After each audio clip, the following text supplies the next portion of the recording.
judgment. His judgment's got to be shown. His judgment's back really for the whole of the season. It's really on the line, though, isn't it? His judgment, because he pretty much dumped the team that started last year. We looked at the list, and there are only 4 of them that started against Spurs, that started the first game last season.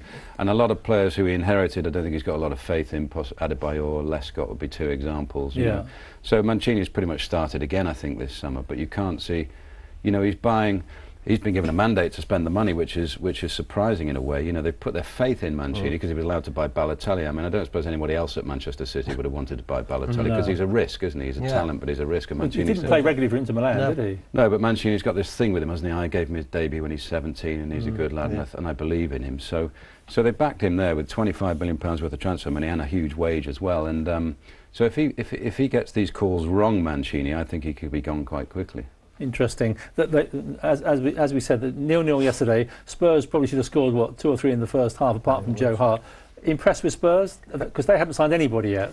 No, I was very impressed with Spurs. I mean, I thought probably if you'd picked an 11 out of that match, 10 of them would have been Spurs players, and the other would have been Joe Hart, who was absolutely magnificent, Joe Hart, yesterday. I mean, it was as close to a perfect performance as you're going to get from a goalkeeper. But I thought Spurs were terrific. And again, against this, I think it's slightly unfair to City to harp on too much about their negativity yesterday, because they were playing away from home against a very good side.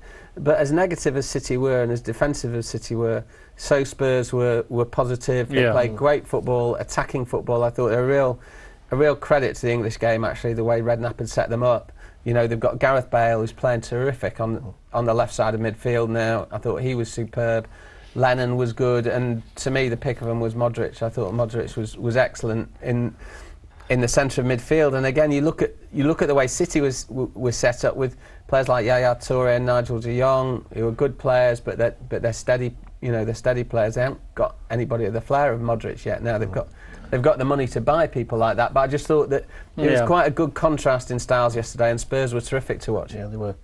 I mean, Gareth Bale, as you say, Ollie, absolutely fantastic. Just wish he was English. I mean, that would solve all our problems down the left. But he's a threat for Wales, isn't he? It's a good point, isn't it, about the City and Spurs teams. The City, unless it's David Silva, they haven't actually got an inventive. Unless he plays through the middle behind the strike, they haven't actually got a playmaking. You know, their most inventive player, Stephen Ireland. Yeah. Whereas Spurs definitely have that player in Modric, and he's a classic Harry Redknapp player. And Harry's realised that he's got a seriously good player on his hands, and he just needs to use him properly. And Modric should be one of the stars of the season. He was really impressive yesterday. He was, wasn't interesting. Okay, England next, and